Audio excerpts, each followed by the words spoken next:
Welcome to From Creeping to Preaching. I'm your host, Renee R. White, a proud native Washingtonian, born and raised and still live here in the heart of D.C. I spent many years of my life in this incredible city, and it's not just my home. It's where my story began and where my passion for uplifting my community, especially the youth. This podcast is a space where we can have real, raw conversations about life, faith, and purpose, all rooted in the experience of someone who has walked these very streets and understands the struggles and the beauty of life in D.C. This is episode 20, and I like to title it, Not Dressed for This Mess. I repeat, not dressed for this mess. Whew. Have you ever had one of those nights where you're all dressed up and you're excited to have a good time, and then bam, something goes left? Well, let me tell you about one unforgettable night that started with high hopes and ended with a mess. I was ready to step out and have a good time. Oh man, I had a new friend. We weren't dating. It was just, a nice guy. And we decided to go to a concert together. I mean, I was looking good. Hair done, outfit on point, and feeling myself for the first time in a while. It was supposed to be a night full of elegance and music. The headline was Luther Vandross. The show was called That Night, and it was held at the Convention Center right here in D.C. Everything was going great until, out of nowhere, my ex-boyfriend showed up.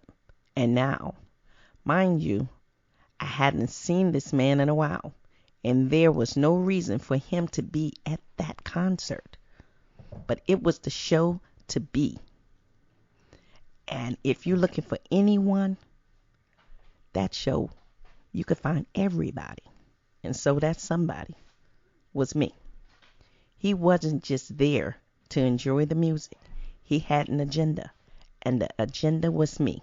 All about me. At first, I tried to play it cool, just cool, thinking maybe he didn't see me. Maybe we can just enjoy the night separately. But you know how that goes. He spotted me, and worse, he spotted me with a new man. Next thing I knew, he was walking up, cutting through the crowd like he owned the place. He barely acknowledged my friend and went straight into full-bloom confrontational conflict with me.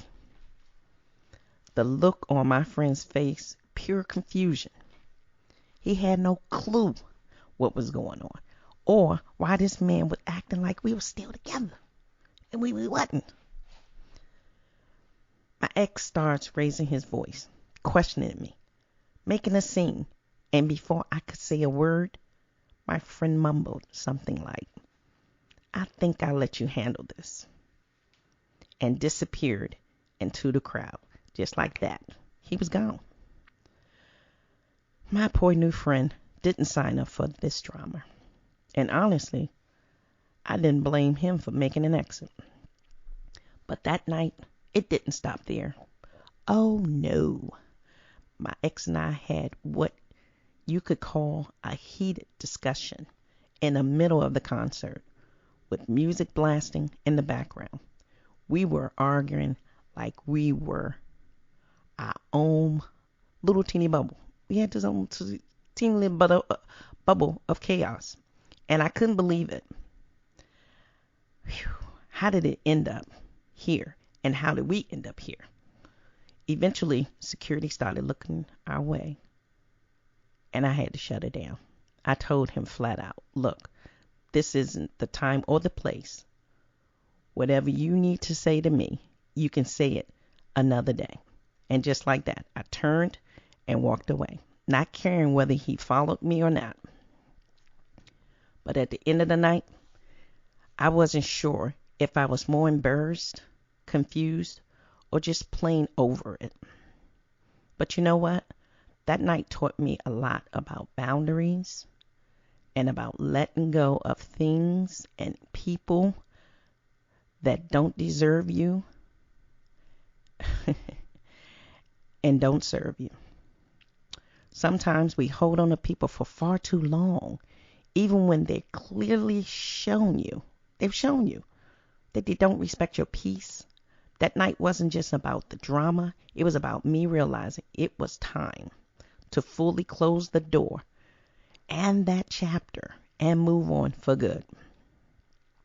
So, if you ever been in a situation where someone from your past just pop up out of the blue and try to pull you back, let this be a reminder. Don't let them take away your joy. Life's too short to let anyone ruin your night or your peace.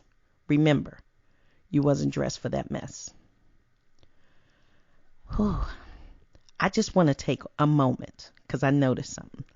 That episode number 1, It's Me, it was titled It's Me.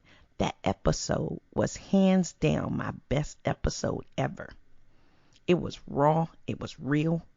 It was the foundation of everything. And I've been building on this podcast. I want to thank each and every one of you for listening, supporting, and connecting with me on that level. But let me be clear. It wasn't just an introduction. It was a declaration of my truth, my pain, my journey, and my growth, all which I've been on since then. That episode set the tone that from creeping to preaching is and what we all about. Being unapologetically honest, you all, even when you're a little uncomfortable about situations. So if you haven't heard it yet, go back, listen, and if you have, listen again, because sometimes we need to be reminded of where we started to appreciate how far we've come. Hey, everyone, I want to take a moment to speak directly to you. Here on Creeping to Preaching podcast, it's not just about my story. It's about your story too. We're building a space where real raw conversations happen here, where we don't just talk about hard stuff, but we heal through it together. I know life can hit hard.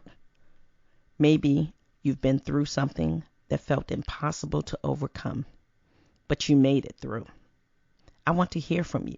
Share your experiences, share your struggles, and most importantly, how you overcome them. This podcast is your podcast to speak your truth, inspire someone else, and remind them they're not alone. You can email me directly at info@creepingtopreaching.com or visit my website at creepingtopreaching.com. Your story matters. It does. Your voice matters. Let's keep it raw. Let's keep it real. Let's keep it unfiltered. Together, I can't wait to hear from you. Let's keep this conversation going. I'm excited to hear how you peeling back your layers and realizing how you wasn't dressed for that mess. I'd like to thank my producer, McKinley, with Moving in Motion by Matt. See you next week.